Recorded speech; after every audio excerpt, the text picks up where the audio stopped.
Welcome to the Solid Verbal. And now, Dan and Ty. Dan Rubenstein, welcome back. SEC Part 2. On today's episode, we've got team previews. We've got Alabama, Texas, Georgia, LSU, Ole Miss, Mizzou, Kentucky, and Mississippi State. We're going to hit those 8 in Part 2. We're going to hit the other 8 in Part 3. These are the episodes, Mr. Rubenstein, where we dive a little bit deeper. Yes. Talk a little bit more specifically about the teams that are on the slate. So we got 8 in front of us. I'm excited to be back here with you. Yeah. You are back from parts unknown. I'm talking a lot here in the intro, sir. Welcome back. I was in Colorado. I was there for a bachelor party. It was great.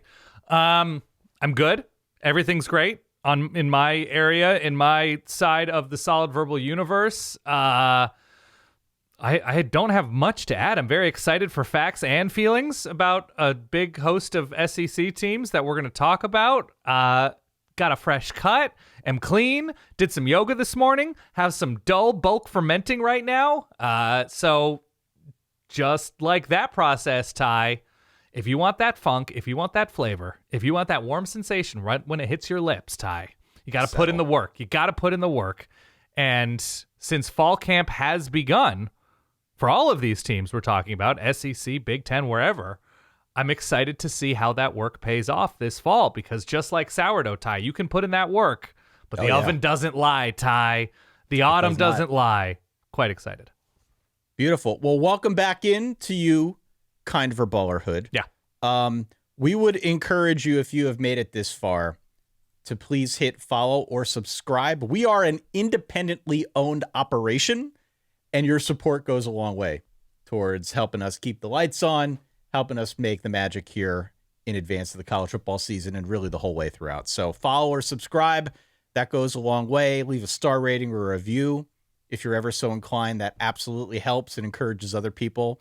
If you're watching out on YouTube, I think I saw the stats, something like 65-70% of the people watching our videos are not subscribed. What? It's a big number. What? Means we're getting in front of new people, but we need to convert some of those folks over to the Verballerhood. Oh my so God. Caress that sweet red button, Ty. Hit the red button, make it official, join the Verballerhood. And if you really want to support what we do, the best way, of course, to directly help support the operation is by going to verballers.com. VERBALLERS.com. Yes. Before long here, I'm going to put up a preseason poll for the Verballerhood. So sign up. Going out there, check out what we have to offer. That's it. That's my spiel. That's the move. Easy. Hey, real quick, it'd be great if you could consider subscribing to the YouTube channel down below. It really helps us out. So as we said here at the top, we've got, I think, most of the upper crust of the SEC as part of this episode. You and I differed a little bit as to what that looked like, but we at least agreed on Alabama, Texas, and Georgia. Yes. On those 3 teams. I added a little bit more. It's not about me at this point. This is about these 8 teams that we've got in front of us. Which of these teams do you want to start with? Which one makes the most sense? I can do all of them right now. I can just do an FM radio voice, and you can license Bush, Glycerin, whatever song you're interested in. I can do the whole SEC team preview part 1. Well, his heart's going to work out. Hit us on the day, babe. Let's start with Texas. Let's start with Texas. Texas went 13-3 a year ago. Their over-under is 9.5 this season. Looking back to what happened in 2024, they lost twice to Georgia, once in the regular season, once in that SEC title game. Almost lost to Arizona State in the playoffs. It was a great game. Yeah. And then eventually did lose to Ohio State in the semifinals, but did have it down 4th and goal with like 4 minutes left to tie the game. That was the big moment that maybe we shouldn't talk about, since we know we have Texas fans that are listening and watching this episode. That's the Jack Sawyer play, right? The strip sack, takes the fumble the other way, goes up 28-14. That was all she wrote. Yeah. What were your bigger picture takeaways from the 2024 season at Texas's first in the SEC? Obviously acquitted themselves quite well. Would have been nice to get over that Georgia hump. Yeah. But Didn't feel like Texas was overmatched or anything like that, joining a new conference. I don't know if we expected that, but clearly they acquitted themselves quite well. Yeah. I think secondly, beyond that, getting to the college football playoff, getting to within a few plays maybe of the eventual national championship game, if things had worked out a little bit differently, speaks volumes about what Sark is building in Austin, the depth that they have of talent, clearly the high-level talent that they have that's able to push the whole operation forward. I think that was very encouraging. And I think my biggest takeaway in doing the research now, planning for 2025, is holy cow, this program's got a lot of steam on it. Definitely. There's a lot of momentum here, and there are some rough edges maybe that we can talk through. But again, much like we talk about with Georgia, with Ohio State, with Alabama to some extent, we're splitting hairs if we're really trying to dig down and find what we think is quote unquote wrong with these teams. The wrongs for these kinds of teams generally are things that 130 other schools out there would pay to have. Sure, of course. So Texas is in a great place coming into 2025, and I think if you're a fan of the Horns, you're hoping that they build on that momentum from last season.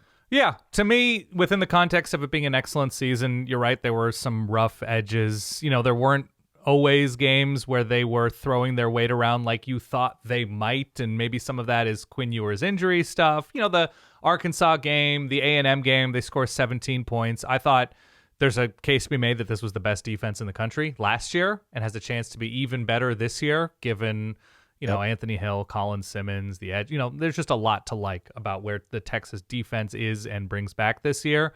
But you're right. And we talked about this a little bit, that right now the issue for Texas is the distance. And that's the distance between 4-1, 3-1, 2-1, whatever that may be, because we saw just a narrow gap between Texas and Washington the year before in the 4-team playoff, a narrow gap between Ohio State. This was definitely the defense in the playoff that did the best job of handling Ohio State.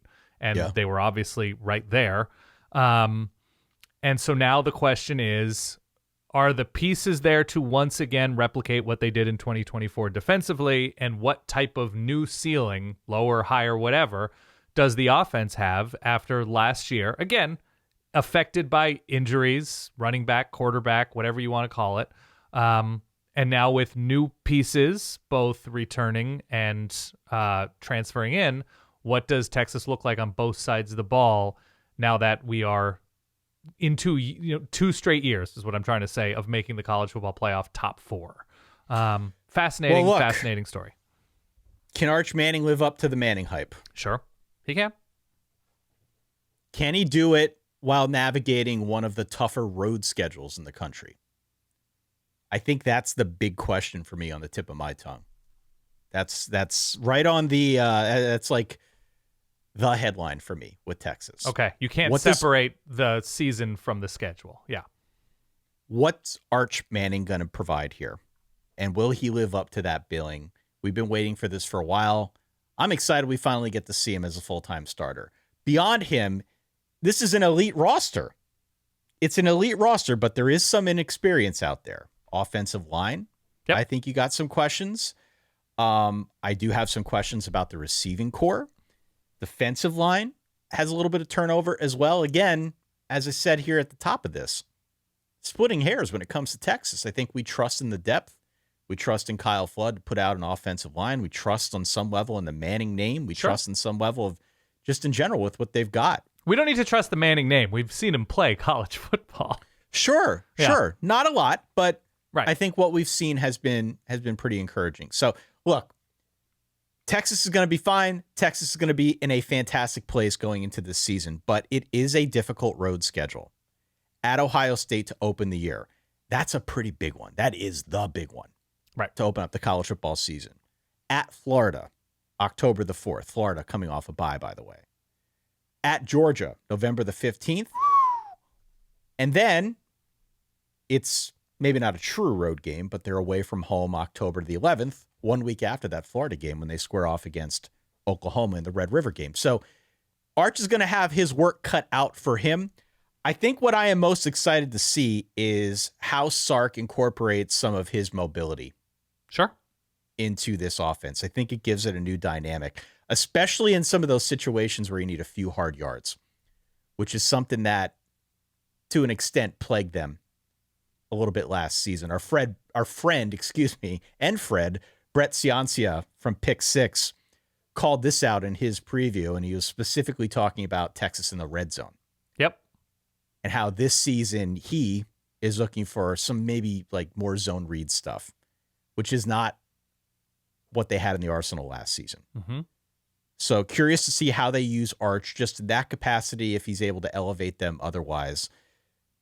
Let's zero in, though, on the offensive line for a second, because the offensive line has to replace 4 starters. I think how quickly they gel is going to determine, A, can they protect Arch?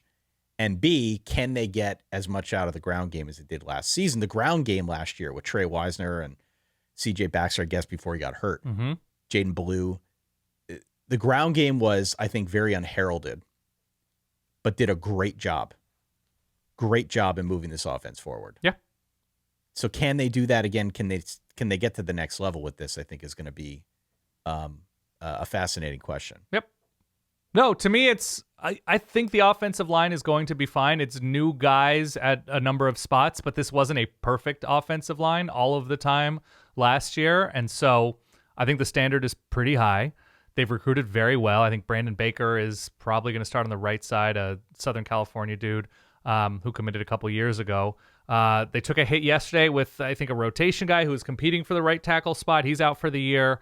I think they'll be fine. I think Sark is good enough at scheming, and they've recruited at receiver well enough. They're deep at running back. If Arch, is locked in and good with the playbook and confident in the pocket and will have to be right away, first game at Ohio State, I think there's a pretty significant ceiling of national championship winner for this Texas team. They're number 1 in the coaches poll, right? That came out yesterday as Correct. we record this on August 5th. Correct. So obviously expectations externally are pretty huge for Texas. And what will be fascinating to me is you're talking about the offensive line. It's not to be all like sports radio or first take. Like, who will step up in this Texas receiver room? I think the loss of Gunnar Helm may actually be one of the bigger things because Texas is looking to be better in the red zone. Gunnar Helm was as sure a thing in the passing game and in the running game as Texas had. And then losing Matthew Golden, obviously, to the NFL. I am not worried that somebody will step up for this Texas receiving room, in this Texas receiving room. Just curious as to how young that person is. There's a lot of tantalizing youth for Texas here, and they went to the portal for a new, what's Jack Endries from Cal. I like Jack Endries a lot from Cal. Yeah. I think he has a chance to really excel in this system. And but it is a question outside of like Ryan Wingo. Yeah. What does it look like? There are some new names. I mean, they did really, really well in the recruiting game as well to bring in new talent there. So I'm not worried that they're not going to have talent. It's just a matter of seeing who gels with the offense, who meshes with the offense, I think is the operative question, and how they work furthermore with Arch Manning. They have 1, 2, 3, 4, 5 losable games on this schedule. Now, those 5 teams are potentially or likely more terrified of Texas than Texas is of them. I was going to say, I look at Texas, to me, they're better on paper than everyone on the schedule. The game at Georgia on November 15th, that looms pretty large, but just from a roster on paper standpoint, Texas is better than every team on this thing. At Ohio State, at Florida, neutral Oklahoma, at Georgia, and then a rivalry game against A&M, of course, to finish things out, I think, on a short week. At home, though. Those are all losable games in that each of those teams does something well enough, we think, is the perception that they could on any given Saturday or their specific given Saturday beat Texas. So it's a tough road. It's absolutely a tough road.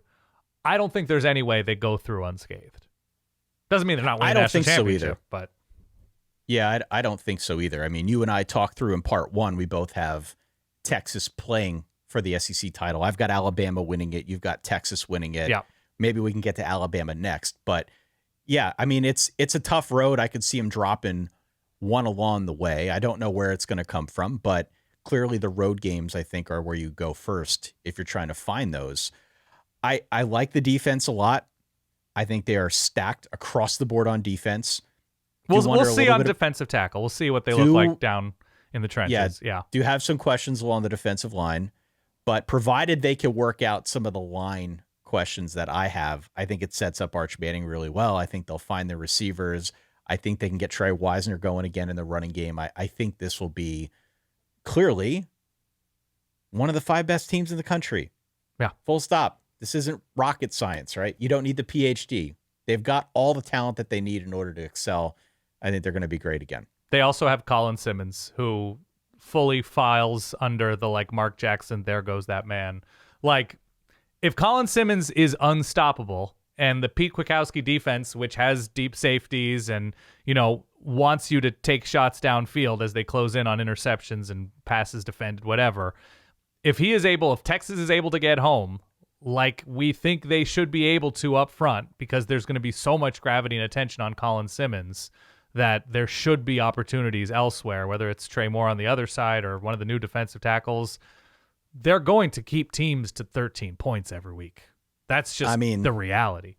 Colin Simmons had 8.5 sacks as a true freshman last season. And you mentioned Anthony Hill Jr. before. Anthony Hill, 113 tackles, 17 of which went for loss. He also had 8 sacks and 4 forced fumbles. Machine. As a sophomore. Yeah. So not only are they incredible, they're also young. Don't forget about Michael Taft back at safety as well. They're adding 5-star and top 50 recruits. I mean, they're just stacking these guys on top of one another. Yeah. So certainly the back 7 is, I think, among the, if not the best in the country.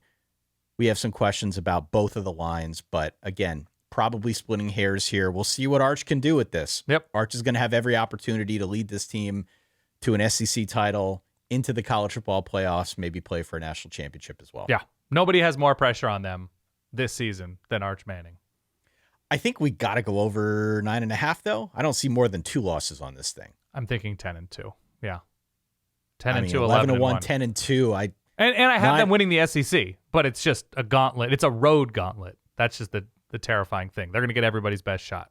They're Texas. 9-3 would be something of a disaster with this roster. 10-2, 11-1 is the zone I think they're in. Let's move over to the Alabama Crimson Tide, Dan. Please. Okay. So Alabama was 9-4 last year. They lost to Vanderbilt, Tennessee, Oklahoma, and then to Michigan in the vaunted ReliaQuest Bowl. Of course. 9.5 is their over-under this season. This is a loaded roster.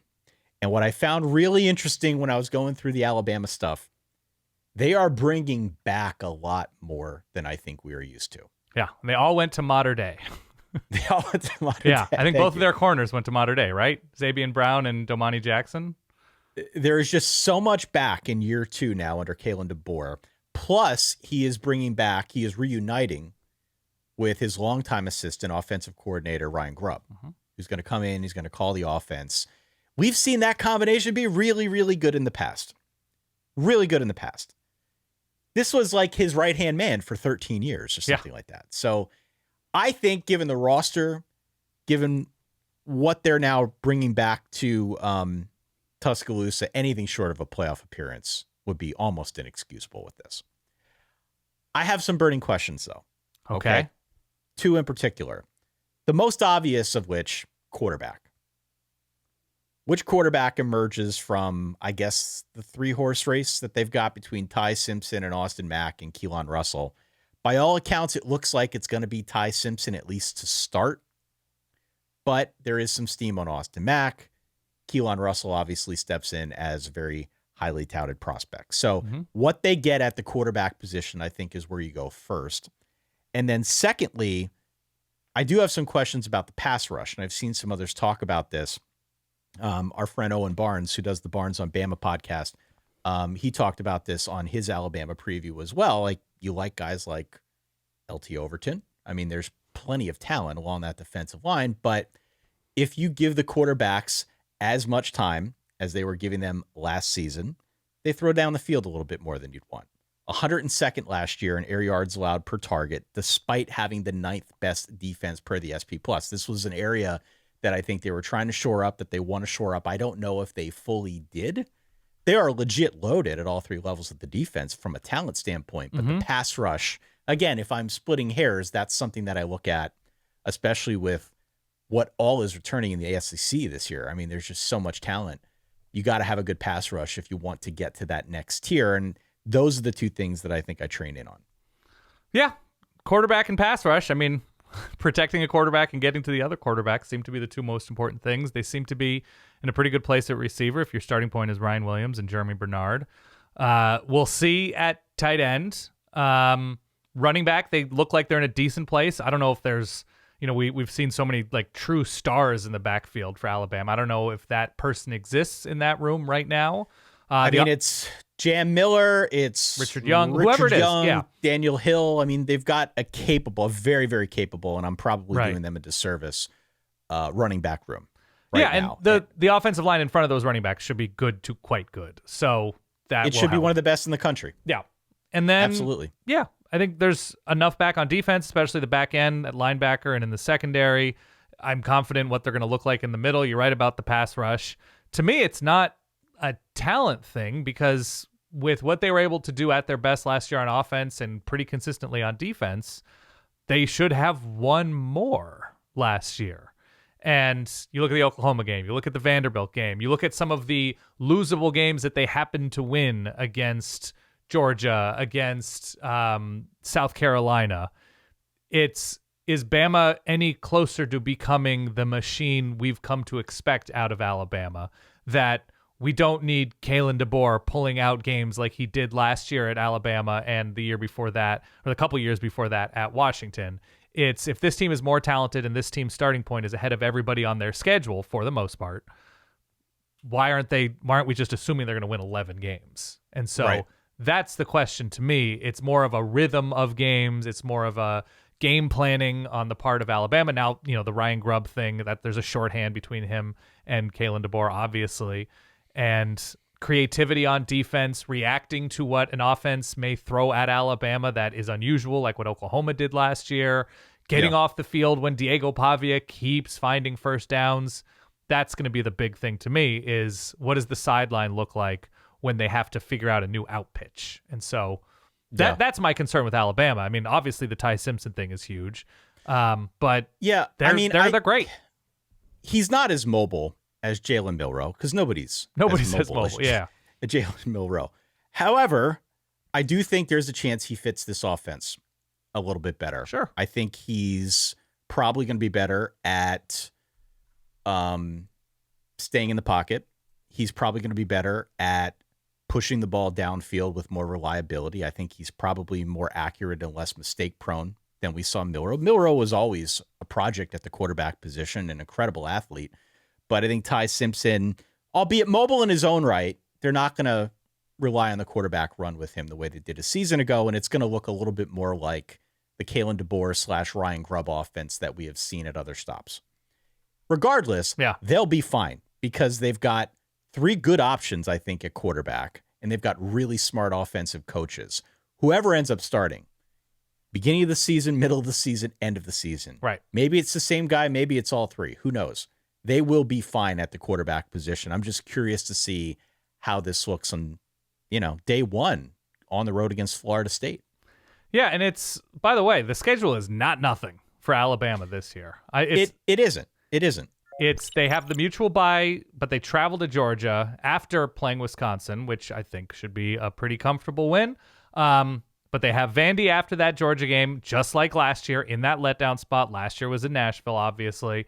At Mizzou, Tennessee, at South Carolina in that meaty middle, mutual bye with LSU and then Oklahoma, both in Tuscaloosa, and then they're on the road for the Iron Bowl. So, real tricky schedule for Alabama if their P's and Q's aren't in order, their lowercase j's aren't dotted. So, they've got a road ahead of them, but again, I'd rather have the Alabama starting point than Florida State, Wisconsin, Vanderbilt, Mizzou, Tennessee, South Carolina, Oklahoma, Auburn, and likely LSU. But I can't fully say that with LSU because they have a proven really good quarterback. That's right. Look, if your starting point is a incredible defense, which could be their best since 2019, okay, that's a pretty good place to be. There are quarterback questions. There are obvious questions that we've discussed here along the way, but the starting point is really, really good. Your headliners, again, are September 27th at Georgia, November 8th hosting LSU, both teams off a bye, of course. And then there are some others mixed in there along the way. So it's not nothing, but I think Alabama's got the ammo to make it through this thing. I'm on Bama to play for the SEC title. I'm on Bama to win the SEC title. So I'm looking at an over-under here of 9.5. For me, it's an over. That's an over. Okay. I'm not fully there yet. If I had to pick one, I would take the over at 10-2, but not confidently. I want to see what Ty Simpson. We have not seen Ty Simpson play meaningful snaps. We have seen Arch play meaningful snaps. We haven't seen Ty Simpson play those. He's played, but not in any sort of significant way. So I want to see what he looks like, because the best of Kalen DeBoer and Ryan Grubb together is Michael Penix as a top 10 pick throwing to top round caliber receivers. 3 of them. Alabama does not have 3 of them, obviously, right now. They might have 1.5, probably just 1 in Ryan Williams. So there's a lot to grow into for this Alabama offense. Let's talk about the Georgia Bulldogs. It's rare that we address Georgia third on an episode like this. I feel like I'm used to addressing them first or second almost every single time. We did last year. Yeah. Georgia did end up winning the SEC last year. It's funny how going through all the research material, that's almost written off as a bit of an afterthought. Yeah. Don't know why that is, but Georgia won the SEC. They beat Texas twice. They did lose to Notre Dame in the college football playoff quarterfinal game. That was after Carson Beck got hurt, Gunnar Stockton at the helm. But Georgia had another solid season last year. They won the conference. It's just amazing to me how an 11-3 year can somehow feel underwhelming. It's, by the way, that's how it felt. I went to the Colorado Rockies, Pittsburgh Pirates crazy comeback 17-16 game. By the way, great time. Coors Field, just a terrific time. Apparently the big thing, even though the Rockies are terrible, and I'm going to bring this back to Georgia football, I promise, is, you're down 7-0, but it's Colorado. Just keep swinging, right? Everything might be all right. Georgia last year, Carson Beck wasn't what felt like himself. The receiving room and tight ends room felt very different. They had to deal with a bunch of offensive line injuries. The defense didn't do anything specifically to that excellent Georgia standard. They lose. They get destroyed by Ole Miss, right? And I don't know, they beat Texas in Austin, I believe, and they just kind of kept swinging. And you're just like, screw it, things aren't great, just keep swinging, see what happens. And they stayed out there, they stayed locked in. They somehow beat Georgia Tech. That doesn't affect the SEC race. They end up beating, with Gunnar Stockton, Texas again in overtime, I believe, in the SEC championship game. They just kind of kept swinging. And that's kind of what really strongly together teams do. So I can appreciate that. My dilemma with Georgia this year is the roster's obviously loaded. Yes. I yearn for star power. I yearn for more star power. So on one hand, they've got a hit with a new full-time starting quarterback in Gunnar Stockton. We saw a little bit, but he wasn't the full-time starter, at least not until after Carson Beck got hurt. Got a hit with him. You got a hit with a new interior line, a new cast of receivers. And by the way, they got to do it pretty quickly. On the other hand, I think the schedule is very much in their favor. Agree. And we talked about this in part 1. That absolutely counts for something in the SEC. Good team, good roster. I think needs a little bit of seasoning before I'm ready to go all in on Georgia. But the schedule definitely makes that a little bit more possible. They've got some runway. What is the obvious question for you now as you look at Georgia? As you did all the research here, you dotted the I's, crossed the T's. What jumped out to you as the big thing? Kind of what I alluded to before when we talked about last year. What are they specifically going to do with all of this perceived talent that's going to ascend to the recent Georgia standard, right? Is it going to be Gunnar Stockton as the second coming of Stetson Bennett? Is it going to be the receivers locking in over the offseason and posing a threat? Is it going to be Nate Frazier as the second coming of, take your pick, Nick Chubb or whoever in the backfield? Right. Is it going to be some new guys on defense, especially in that secondary who got into the rotation last year, that they're going to be the second coming of take your pick in the secondary over these past few years? Or who is the next great defensive lineman or edge guy or linebacker that is going to be drafted top 1, top 8, top 15, and that they are going to completely suffocate teams up front? They didn't do any of that last year. So I kind of hesitate that, counting on the passing game to be that thing. I don't think it's going to be there. Okay. My assumption is, and look, they can win the national championship with a decent passing game, but not an incredible one. My assumption is that the defense is going to take a significant step forward, that this coaching staff is going to recognize the shortcomings that they had at times last year. I mean, it wasn't that often, let's be clear. But sure. I think they're going to get better. I think up front, they're going to be faster. They're going to be more athletic. They're going to be nastier. Dude, their linebackers are nuts. They're ridiculous. I mean, the back end is ridiculous. They're all good. They're all good. Whether you're looking at like C.J. Allen in the middle of the defense at linebacker. Yeah. KJ Bolden, who, by the way, is a true freshman, was drawing comparisons to Malachi Starks. Mm-hmm. Who's gone. Right. Who's gone. Dalen Everett, he's their corner.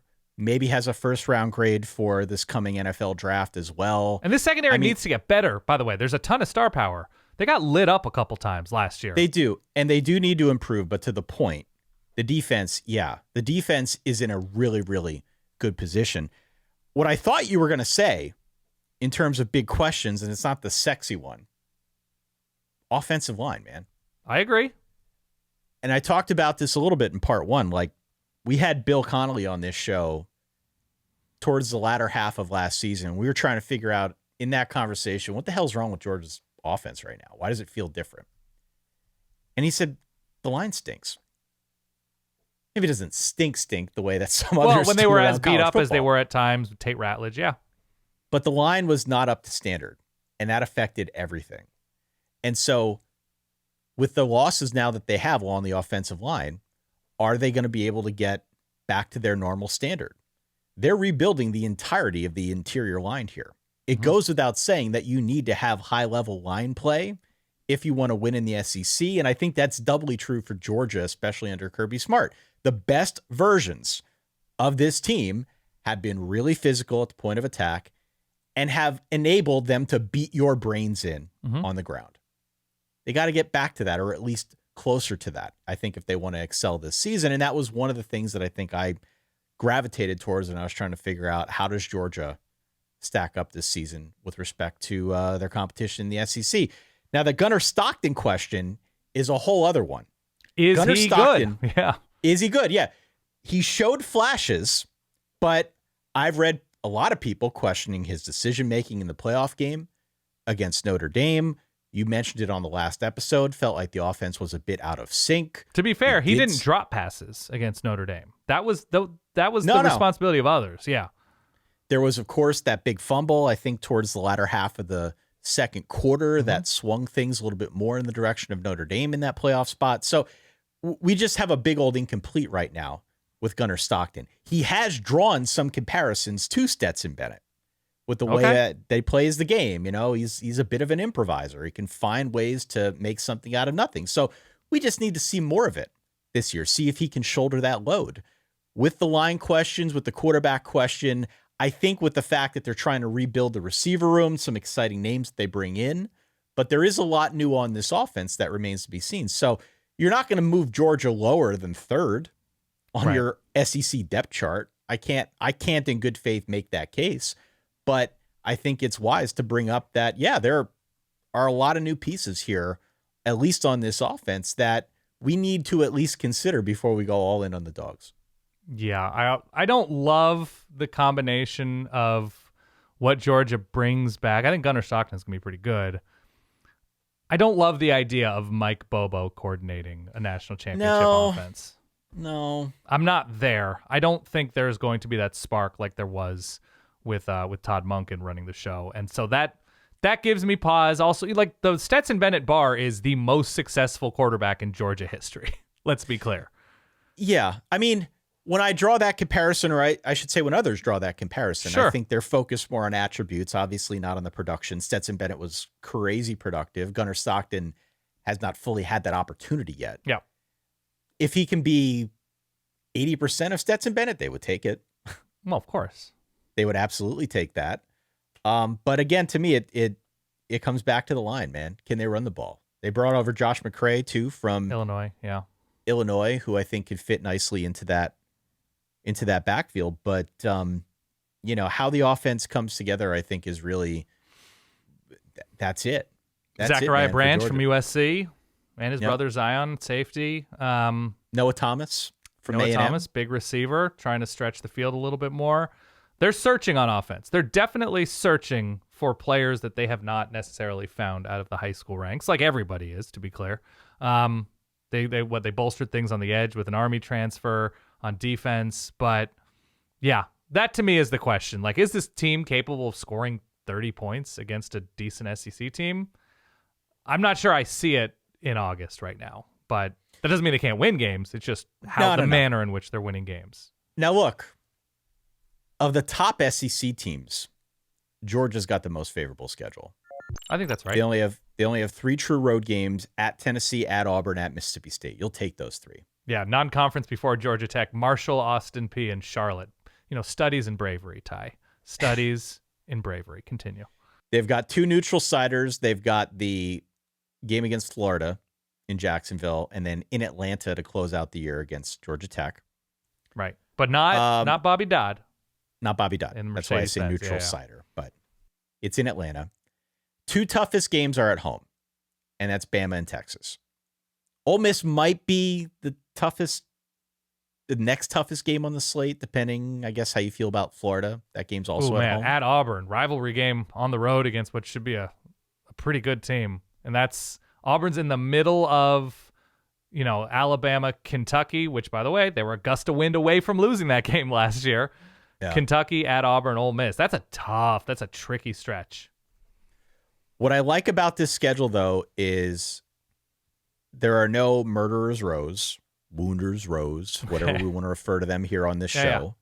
It seems like it is batched really nicely. They've got some runway in the beginning with Marshall, Austin P, and I think at Tennessee, who they should be better than, to break in Gunnar Stockton, break in this line and get things going. Tennessee should have a really, really good defense, so that'll be an early test. Yes. But then after a bye, that's when it starts up with Alabama. But then it throttles back down with like Kentucky. The Auburn road game is the rivalry. That could be tough. And Ole Miss. That's the stretch, as you said, in the middle. I think this sets up pretty well for them. Of course, it's an SEC slate, so there are always going to be landmines here. The over-under again for this team is 9.5. I'm inclined to go over again. Like, I haven't done the math here to know if there are enough wins to go around for all of these teams, but right. Alabama, Texas, Georgia, to me, I look at 9.5, and all of them feel like they are very easy overs. I'm not there with Georgia. No? No. I'm not there with Georgia just because you give me offensive line, receiver, and quarterback questions, and coordinator questions. I have coordinator questions. Maybe Kirby Smart doesn't have coordinator questions. I don't know. And that specific schedule that I think they're going to be able to outcoach basically everybody on this schedule. We'll see with Alabama, but I think Kirby's a better coach than basically, if not everybody on this schedule. He's everybody on the schedule. He's more accomplished. He's just better. Yeah. So I don't think they're going to lose games because of, the head guy being a dum-dum or whatever. But I don't know. The star power on offense, the ability to change a game when it needs to be changed. Like, I'm not there with Georgia. I don't have confidence in 10 wins. You got to give me 2 of those, like 4 or 5 things that I listed on offense for me to feel like really, really good about 10 wins. Otherwise, they're just going to have to win a bunch of 17-13 games, and I just don't think you can count on that with as much offensive firepower as on that schedule. Look, here are the quarterbacks on this schedule. Joey Aguilar. Okay. So outside of Tennessee, which is going to be tough because that's on the road and that's a good defense on the road. That's one of my, just take the points, right? Okay. Good defense on the road. Alabama, toss up last year, and we don't know what we're getting from really either of these quarterbacks, but that's at home. At Auburn, that's firepower at receiver. Should be an offense that's really good, and there's there's a good defense at Auburn this year. Ole Miss, they lose a ton by, but Ole Miss loses a ton. Florida's got a potential first-round quarterback and should have star power on that offense. And Texas, we've already discussed. And Georgia Tech, hateful 3 stars. Is that what we agreed upon with Josh Pate? So, they were how many overtimes into the Georgia Tech game? And now it's away from home? I'm not there. So what did you say the over-under was? 9.5? 9.5, yeah. I could be talked into the under with Georgia. I know that's kind of sitting on the fence, hedging, but that seems more realistic to me in this moment than Texas or Bama at that number. Fair enough. For your consideration on any podcast player, search Solid Verbal, find us, and hit follow or subscribe. It's just that easy. All right. Let's move on. Please. Let's talk about Ole Miss. Let's do it. You're way higher on Ole Miss than I think I am. I like Ole Miss. Yeah. I'm not crazy high on Ole Miss. Their over-under is 8.5 this season. They finally got over the hump last year and beat Georgia. They did. They beat South Carolina. They lost to Florida, LSU, and Kentucky. The Kentucky one, I'm still scratching my head over. But alas, a 10-3 campaign. Okay. This is a changing of the guard in a sense. They lost a lot from last year's team, especially on defense. There was a bit of an exodus with regard to star power. So the obvious question, I think, is, can Pete Golding, can that defense find a way to perform at a very high level, despite the fact that they are losing a lot, particularly in the secondary? It's going to be a very transfer-dependent secondary this year. I think that turnover on defense, combined with an offensive line that we saw struggle in a lot of short yardage situations last year, this is the equation that we start looking at when we're talking about close games. Right. And it's a theme that has come up over and over and over again throughout the course of these previews, Dan. Yes. How do you get better in close games? How do you get better in close games? Grow a pair. Growing a pair, yeah. I don't know what the formula is for that exactly. But that's, I think, what I'm getting at here when I look at Ole Miss, and something that I look at what they've got now, and I worry a little bit about that. Now, you're pretty high on this team. I am. You're really high on this team. Tell me why. Build the case for Ole Miss this season. There's no pressure on Ole Miss this year in the way that there was last year, right? The conversation with Ole Miss last year was like chips into the middle of the table, right? That, bringing back Jackson Dart, bringing in guys like Walter Nolan, bringing in the receiver, there was enough there that you're just like, man, this is playoff or bust. Didn't work out, but it was still on paper, and the way they beat Georgia and the way that offense and defense were just over the course of the season, maybe the best team in the SEC at their best, which obviously is a meaningless compliment, but that they really were able to solve a lot of what ailed them in years past. And so they took a step forward, even though the final season result wasn't there. Now, so many guys are gone, right? That Austin Simmons is stepping in, that they've got, Harrison Wallace coming in from Penn State and DeJon Stribling from Oklahoma State are the new receivers. It's Logan Diggs, once again, still in college. Still in college, man. Notre Dame, LSU, Ole Miss, right, was beat up. Still doing the thing. That, the offensive line experience isn't there. There's interesting defensive players up front. Secondary is basically all transfer guys. That they're like my baby rattlesnake, even though I think that theory was debunked, that baby rattlesnakes, the venom of baby rattlesnakes is more potent.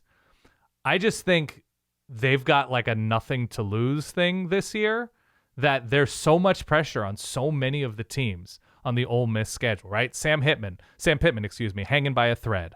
We'll see on Tulane. They should be better than Tulane. LSU has a ton of pressure. Brian Kelly has a ton of pressure on him. Georgia on the road, they won that game last year, so there's less pressure on them this year, if that makes any sense. Brent Venables, ton of pressure, bringing in John Mateer and Eric Arbuckle.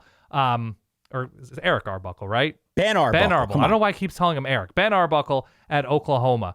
I don't know. I think there's a weight on a lot of these teams. The Florida game was terribly last year. South Carolina's so many new things, so many places. And even though the rivalry game in the Egg Bowl is on the road, starting point for Ole Miss is still better than Mississippi State. I don't know. I just think they're going to be looser this year. and Lane Kiffin's going to be going for things in a way maybe he wasn't last year. So call it a vibes call for me with Ole Miss. I think I really like Austin Simmons. I think he's got a gun. Like, I don't know, man. those six passing attempts against Georgia last year left you enchanted. He got in and immediately led them on a touchdown drive, Ty. He did. What could he do with the full season? I like him. Look, I like him a lot. Austin Simmons, when leading a meaningful drive, I think has a 100% touchdown rate against good teams. So I think it's going to be really fun. Like they could go 9-3, 10-2, 8-4. Like it's all on the table, of course. It's a vibes call from me that the Portal King is going to just have a really fun year. Okay. Yeah. Austin Simmons has like all SEC caliber potential. Sure. Can move. He's got good mobility. He's got a very strong arm, and I think he's going to have a really good receiver room around him. Remember, they bring over Luke Haas from Arkansas. Caden Lee, dynamic in the slot. Mm-hmm. You mentioned Dejon Stribling, from Oklahoma State, Trey Wallace from Penn State. I think that can be a very, very good receiver room. Yep.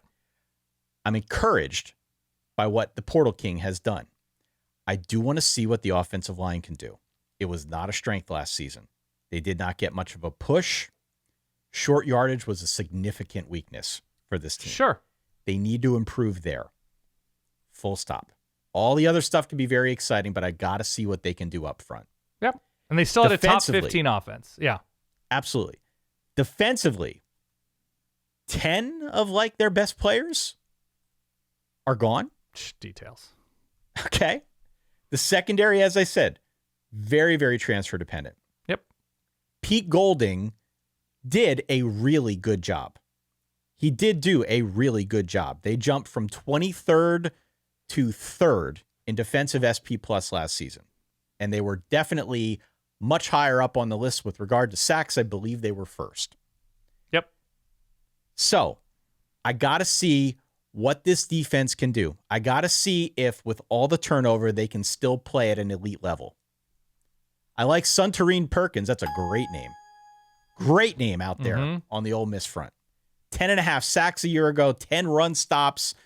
I think they've got the pieces in place here, but to the earlier point, they might be able to play a little bit looser because I don't know if the expectations are going to be there this year as they were last. Right. So I like this team a lot, but I found myself wavering, Dan.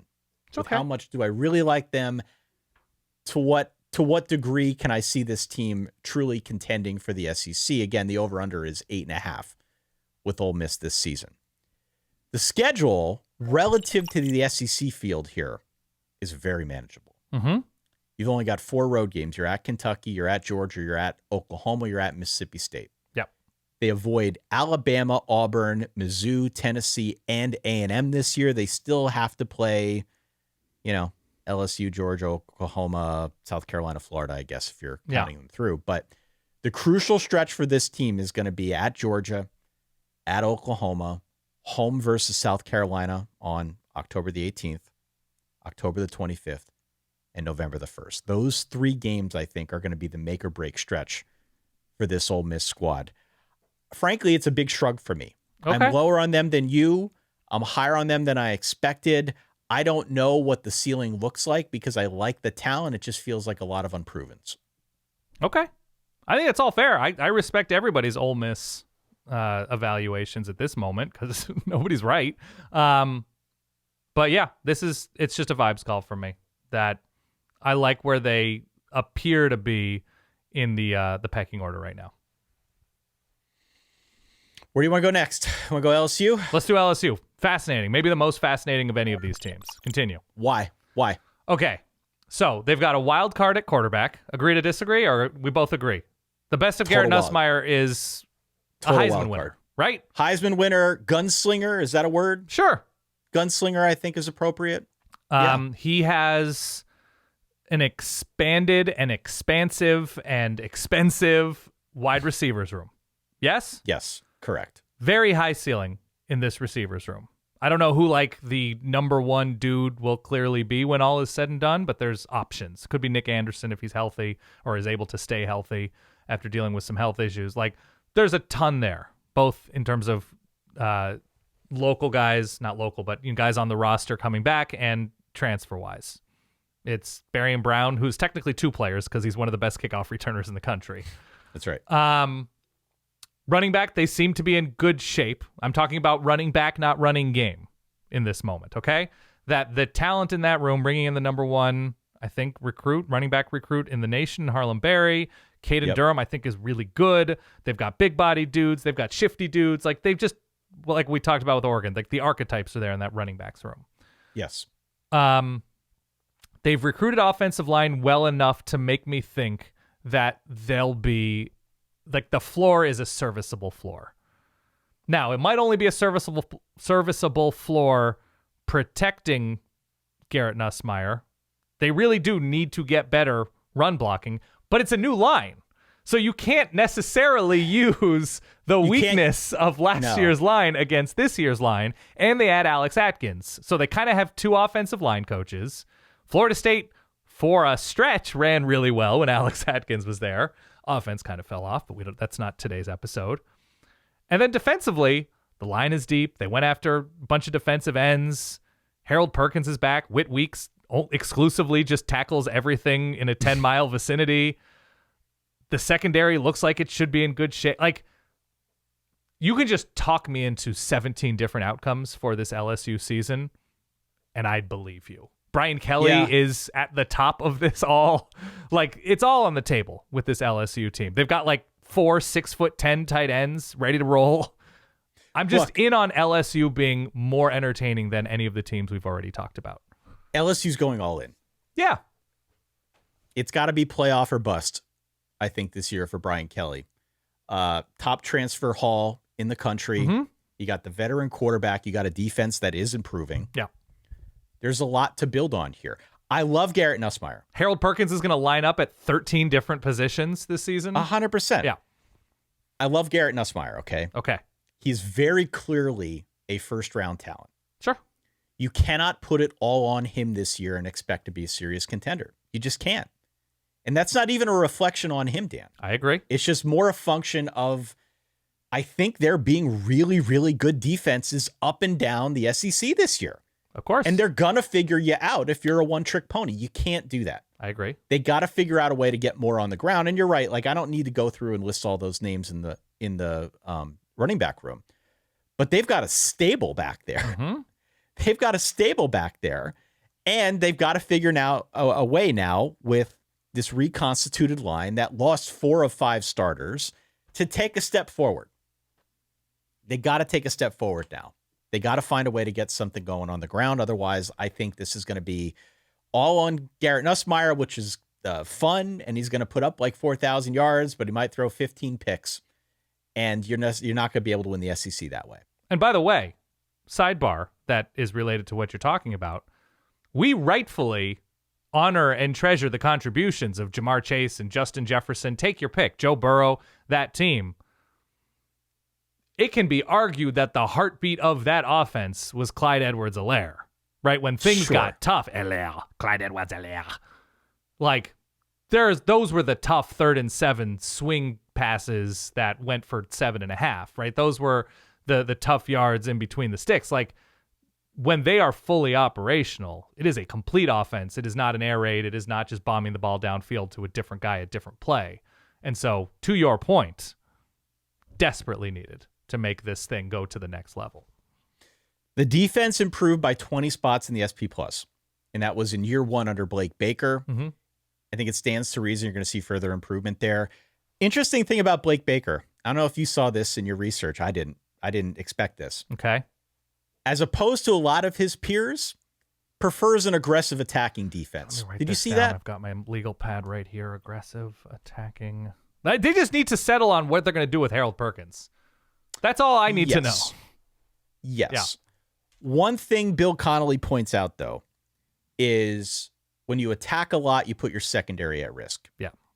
This secondary is an entirely new cast of characters. They need to get on the same page quickly because they've got Clemson, Florida, Ole Miss, all on the schedule in September. So figure it out quick. If you want to be aggressive and attack, that's great. Mm-hmm. You want to make sure you've got the secondary to back that up. Yeah. And it's a lot of new guys. Mm-hmm. This is the 6th toughest schedule in America per our friend Phil Steele. Can't wait. They've got a playoff game, in effect a playoff game, week 1. In the Death Valley Bowl. We need a better name for it. We can come up with that later. They're on the road at Clemson. They've got road trips, not just to Clemson, but also to Ole Miss, Vandy, Alabama, Oklahoma. They've got Florida, South Carolina, A&M also on this thing. Extremely interesting sandwich game on October the 18th. Go on. They are on the road against Vanderbilt. Ooh, In between baby. home games, they've got the South Carolina game on homecoming, no less, the week before, and then a game against Texas A&M the week after. Baby, we got bad blood there too, yeah? And Vanderbilt's coming off of a bye. Yes, they are.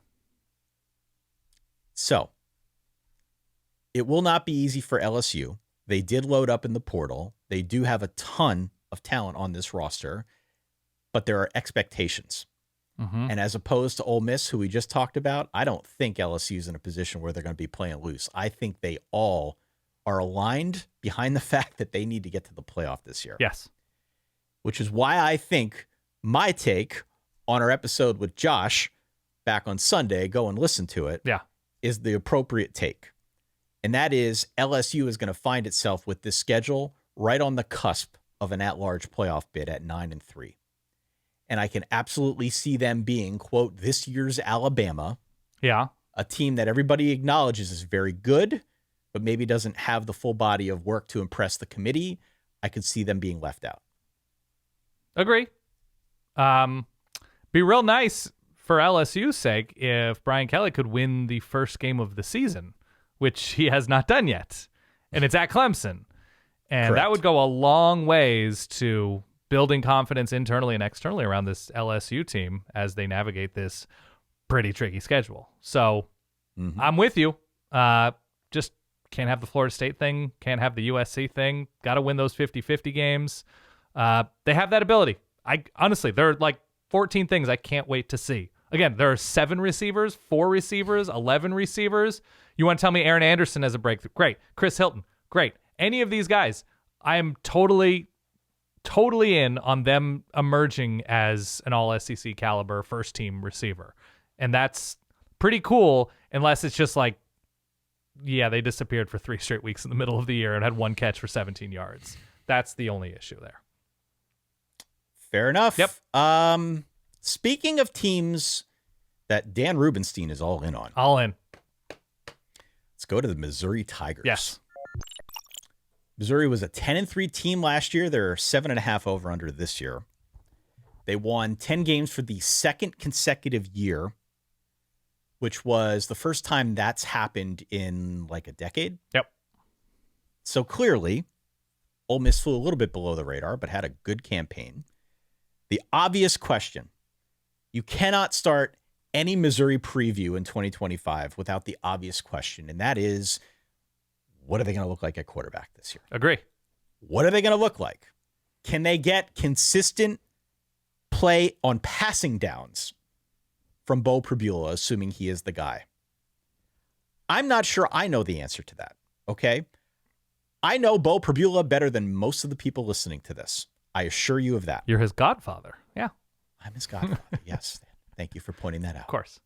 You're Not certainly actually old his enough to godfather. be. Continue. I'm old enough. Thank you. This is where we Your generation understands this kind of humor. Continue.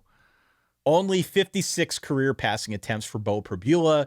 He was largely the change of pace quarterback in the Andy Kotelnicki offense last season. Sometimes annoyingly so.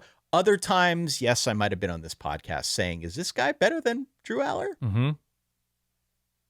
Maybe not my Good job. finest moment. He might be. I don't know. We'll see this year. Maybe not my finest moment. But Bo is a runner.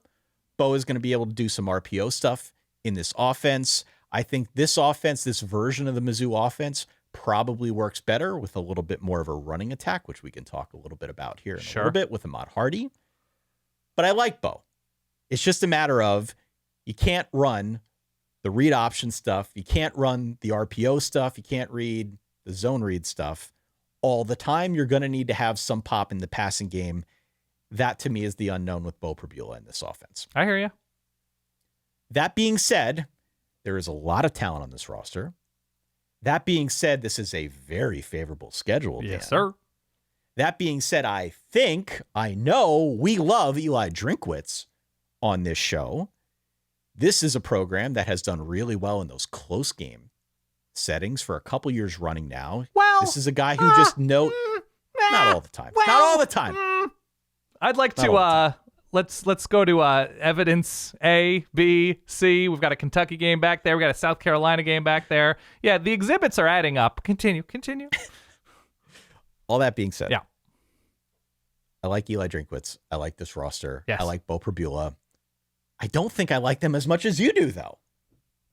You seem to like Mizzou a lot more than pretty much everybody else I've talked to. So tell me why. Okay, what happens to quarterbacks like Will Levis, Austin Appleby, Danny Etling, Joe Burrow? Take your pick. They leave the Big Ten, they go to the SEC, and it just gets easier, Ty. It just gets easier. Wow. Joe Burrow can't find the field in the Big Ten. Just goes to the SEC, wins the Heisman. All-time, you should have used that take on our last episode or 2 episodes ago. All-time college football quarterback. Man. Danny Etling, totally good. You got Purdue backup, I think. Goes to LSU, totally fine. Right? Will Levis can't sniff the field consistently at Penn State. Gets drafted pretty highly, does he not? Made some money off of building that SEC career at Kentucky. Liam Cohen. I'm just saying, Ty. Now we've got Bo Prabula, your latest Big Ten backup.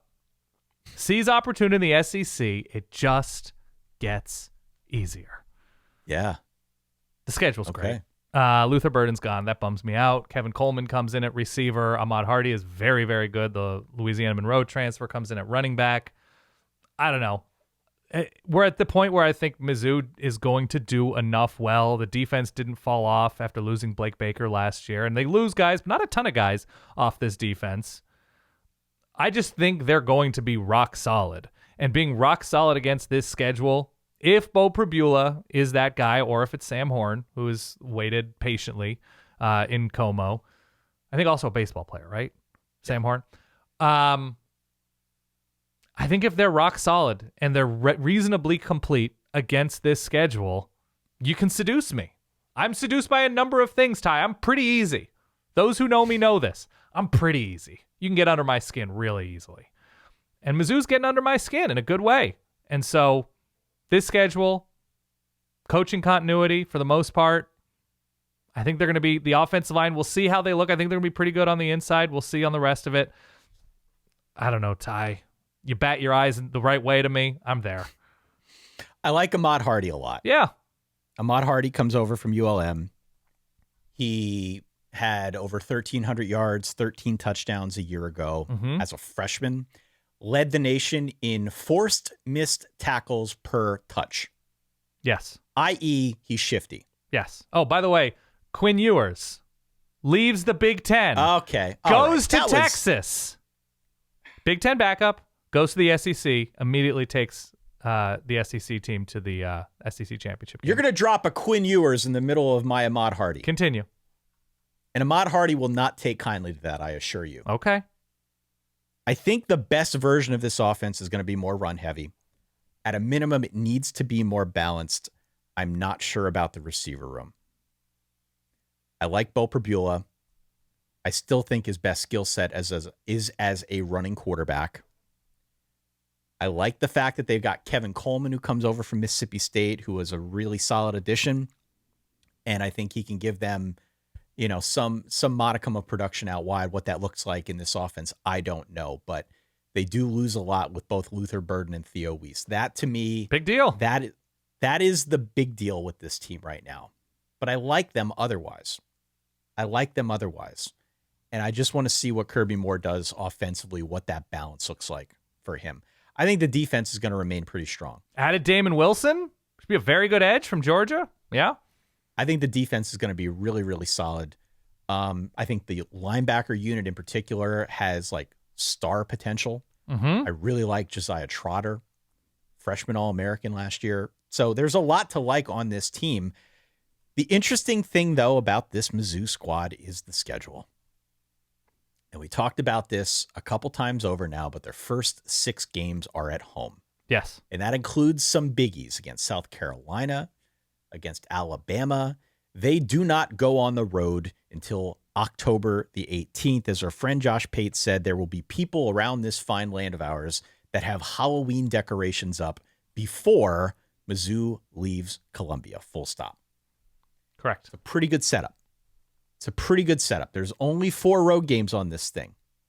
And they avoid Texas. They avoid Tennessee, Ole Miss, LSU, Georgia, and Florida. Those are 5 big teams. Pretty great. So again, this is this type of schedule that you built in the old NCAA video game. Like I said, if you wanted to get to the BCS, but you didn't want to be as challenged as you could have being in the SEC. It's all there for Mizzou. A lot has to come together, but I think the optimism is not too far-fetched. By the way, Jackson Dart, Pac-12 backup just gets easier in the SEC. Continue. It's great. Just gets easier. Just gets We've got easier. 2 teams left here. We've got Kentucky. We've got Mississippi State. Okay.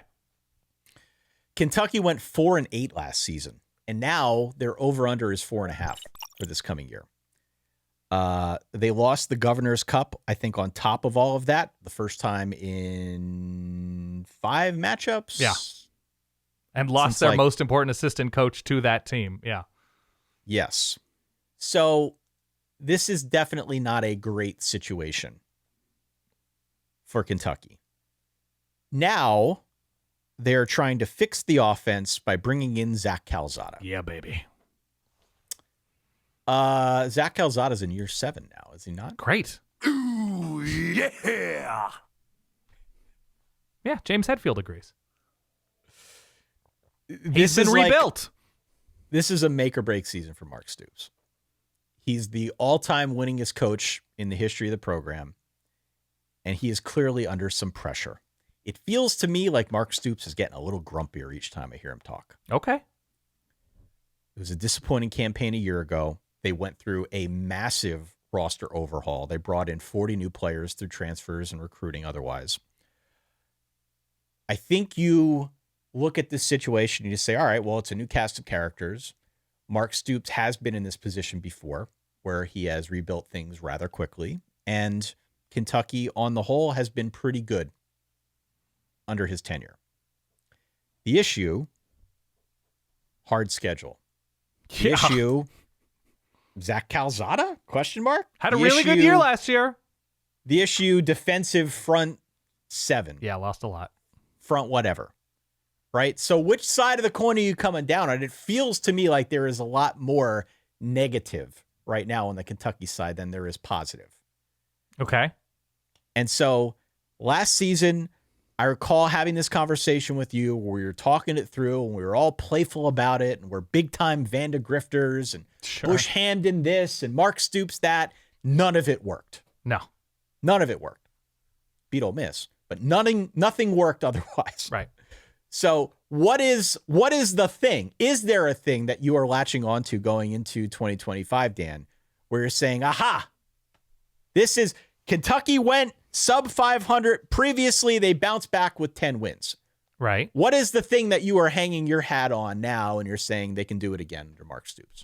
They're just a complete mystery with the number of guys they brought in. If we can both agree that Mark Stoops has been a good coach for Kentucky and has hired, for the most part, quality assistants. I won't go as far as saying offensive coordinators consistently, but has done a good job building Kentucky around a very specific identity of, again, let's take away how this team is built in this moment specifically. If we're just going to compliment Mark Stoops and say it has a very specific identity of pushing teams around and running the ball and playing really good defense, and that has led to them winning, 7, 8, 9 games, a good chunk more than anybody else has done in Lexington.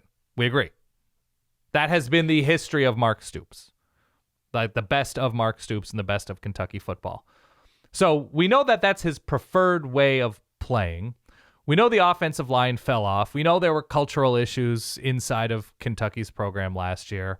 We know that the defense was fine, but not as excellent as it needs to be to help this team win 8, 9 games last year. And then they completely overhaul things through the portal this year and lose. I think it's Vince Marrow, the assistant that went to Louisville. Yep. They brought in some promising dudes on offense. The best of Zach Calzada is good enough to beat the Alabama Crimson Tide. Yes, fact check. That's correct. Yeah. Mm-hmm. So if he is quality, if the offense is fine, and the playmakers they found, let's Dante Dowdell coming in from Nebraska, big running back. Who I like, 6'2", 227. Yeah. He's a bull. I don't hate him. By way of Nebraska and Oregon, I believe. Yep. The offensive line just needs to be better. So I think the reason to feel good about Kentucky is because of, you might have the number in front of you, the number of transfers. It's like 40 plus or something crazy. Yeah, it's over 40 new players. Yeah, in total. That they're a wild card, mysterious team coached by somebody who has taken lesser talent to wins over greater teams. So that's the case for Kentucky. I just think there's too much new. You're asking too much. Like, you would want more of a tinkerer, more of an open-minded head coach.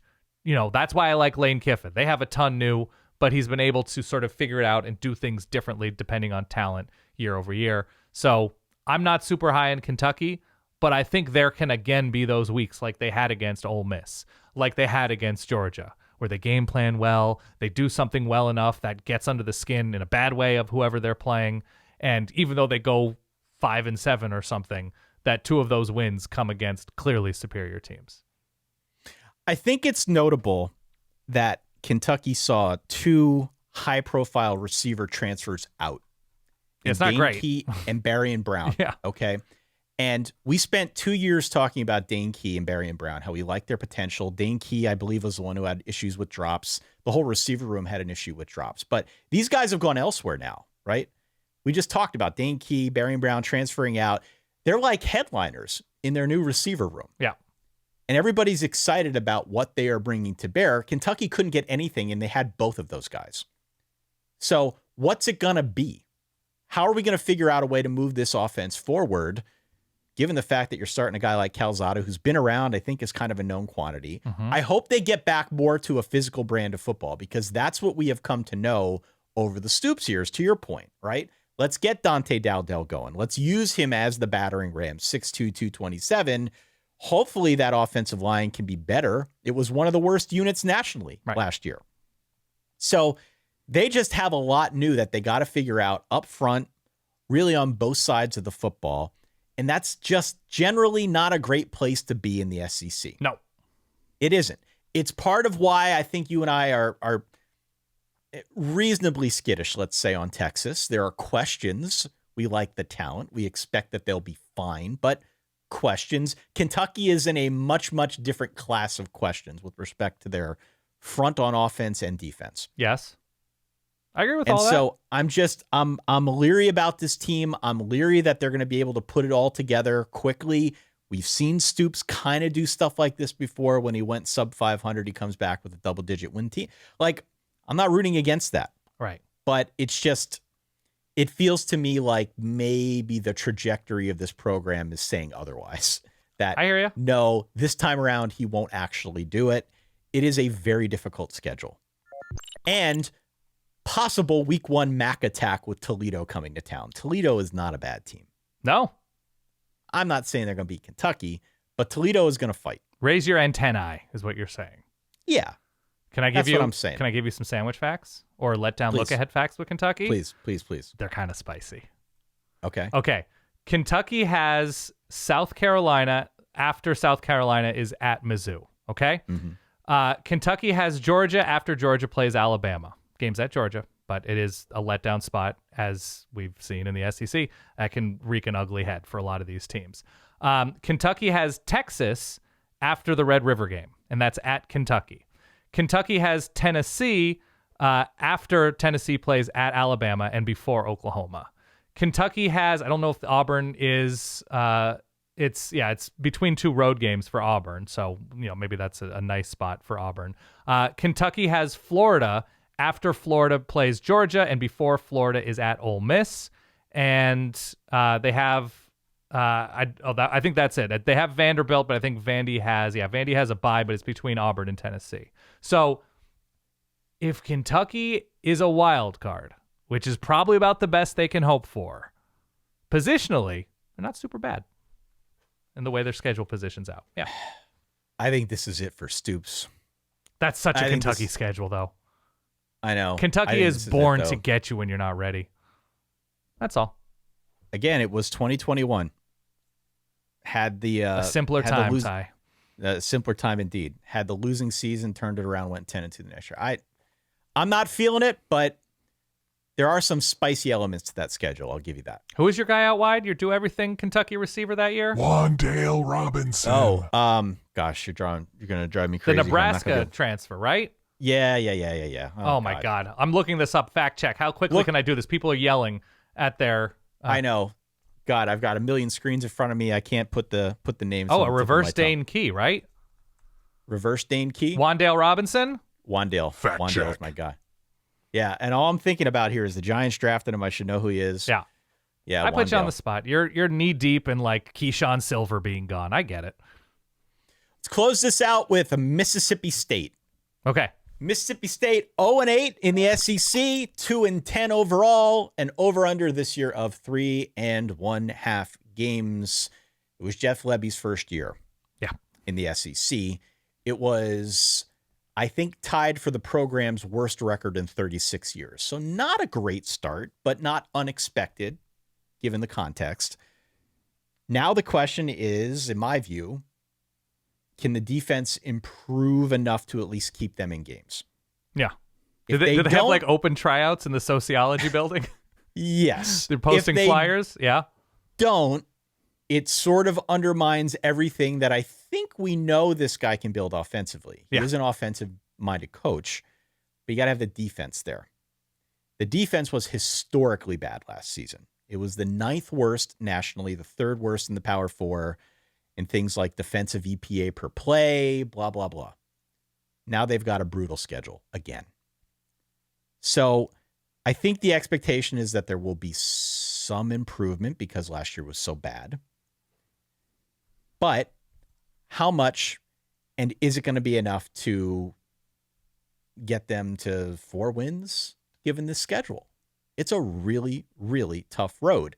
I think the program as a whole, it's going to be at least another 2 to 3 years of rebuilding before they can get back to a point where we feel good about them, maybe challenging for a bowl and that type of thing. We look at the team outside of the schedule. Blake Shapen is coming back. He had off-season shoulder surgery. He should, to some extent, stabilize the quarterback position. I think overall, the team has more depth. I think overall, we've got a little bit more coaching experience now, given the fact that they've basically had 1 year to see what this thing could be. Yeah. But outside of the defense, outside of the schedule, it's really just a matter of, can they find some way to get a little bit more traction, Dan? I like Fluff Bothwell. He is my dude. Okay. Right? He is the running back who comes over. They should be really strong in the running back room. Okay. I think the running back room is probably the undeniable strength of this team. But offensive line had to bring in 9 transfers. Yes. Because they were so bad a year ago. They allowed a sack on 10% of their passes. Yikes. They were bad at pass protection. They were bad at getting any kind of push up front. And the quarterback who took some of those sacks is gone. An MVB. Michael Van Buren. Yeah. MVB. Back up now at LSU. So I don't hate the quarterback. I love the running back room, actually. But I don't know about the line. They lost 3 of their 4 top wide receivers, including Kevin Coleman, who I mentioned earlier, transferred to Mizzou. Had a bunch of guys transferring in. If they could just focus on the run and get more out of the line, I think they'd be okay. But I think kind of taken in context here, if you look at the whole operation on offense, I got some real questions about if they can even get to that level of balance. Okay. Everything you said is correct. They have a fun sandwich type schedule. If they're a wild card and some of these transfers on both sides of the ball work out and Blake Shapen stays healthy, they're going to need to win a lot of these games 41-38. It's going to be a very specific manner in which they're winning these games. Because even with transfers on defense, I'm not there. I got to see something. I think if they ascend to that like system offense, transfers come through, Blake Shapen stays healthy, schedule is opportunistic for them to get a couple, you're still talking 5-7, likely. 5-7. I'm laying If out. they go 5-7, Jeff Lebby is coach of the year, Dan. Yes, I know. I was laying out a number of things that I'm laying out bullet points, a long list of bullet points here. I got you. It's one of those things that's interesting too, because Mississippi State is a clear program that can win games as a program, can be a threatening, dangerous team as a program. Multiple coaches have been at Mississippi State in the last 10, 15 years. But it also feels like a place where you really need to be patient. You really need to nail in-state recruiting. You really need to nail transfers. You really need to give a coach time. And this doesn't feel like a time in college football in the SEC. Well, it isn't. It should be, though, at Mississippi State. It should be at Mississippi State. It should be. But you're balancing like the expectation that you beat Ole Miss, not often, but every so often, that you are at least somebody to be feared. You've got a great home field advantage every so often in the SEC, that you should be able to find NFL caliber players up front on defense pretty often. And Jeff Lebby has no choice, right? Because of how bad they were. They need to become competent at many more places on this roster. And the only way you can do that is by hoping for the best in the portal. And so that's not a long-term way of thinking, which is what they need. I mean, yeah, it's definitely a challenge. It's absolutely a challenge for this team. Yeah. I honestly think that week 1 against Southern Miss, of all teams, that's going to determine whether they have a realistic shot at the over, which is 3.5. It's the lowest in the SEC. Right. But that's it, man. I mean, this is a tough slate for a team in this position. The games that I look at and I say, wow, maybe they could win: Southern Miss, Alcorn State, Northern Illinois. Mm-hmm. But Vegas gave you that little hook because they're looking at the rest of the thing just like you and I are, and we're saying maybe at Arkansas. But everybody else looks significantly better than where Mississippi State's at this year. Arkansas has Auburn the week before. So tough. Maybe letdown spot. The game's at home. Man, I don't know. We'll see. I mean, again, there are pieces here that I like, but there are glaring deficiencies that I can't overlook. I'm right there with you. It's going to take a little bit. Let's have some patience. Yep. All right, that does it. 8 teams in the book. Write in, let us know your thoughts, what we got right, what we got wrong. solidverbal@gmail.com, as always, is the email. We read everything that you post online as well. So you can email us. You can send comments in via Spotify, via YouTube, via some other apps out there. We just take our turn. We kind of like go through, we cycle through all of them. We want to get your feedback. Let us know what your thoughts are on these 8 teams. The other 8 are coming up on the next episode. So if you like what you heard, even if you didn't, hit follow, hit subscribe so that you don't miss that episode. After the SEC, we've got the Notre Dame preview and, of course, the vaunted UConn preview, which everybody has been clamoring for. Thank you, Dan. Mm-hmm. We've got that. And then we're going to get into full-on season mode, man. We got some news that we got to get through before the season gets here. Mm-hmm. And before long, we'll be talking about games. Starting quarterbacks will be named across this great land. We'll have news. There'll be unfortunate injuries that we're going to have to sort out. And, a couple PSAs here, Ty. We may have gotten a name or 3 wrong in terms of how we've pronounced them. And my official comment is, that's going to happen. I apologize. We'll try to do better. You corrected me. You did a good job when I said Eric Arbuckle instead of Ben Arbuckle. So that was a good job by you. We'll leave that in. We'll leave that one in the show. Yeah. Second PSA, by the way, is if you are running, doing dishes, folding some laundry, mowing the lawn right now, you're being productive while listening to our team preview of SEC Teams Part 1, you're doing a killer job. Keep it up. Awesome job.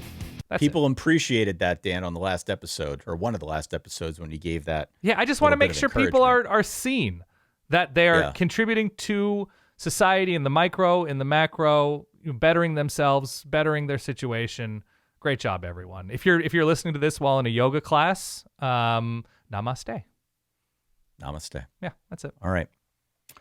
Well, on that note, we got 8 in the books. We got 8 more to go. Yes. We will catch you all on our next episode.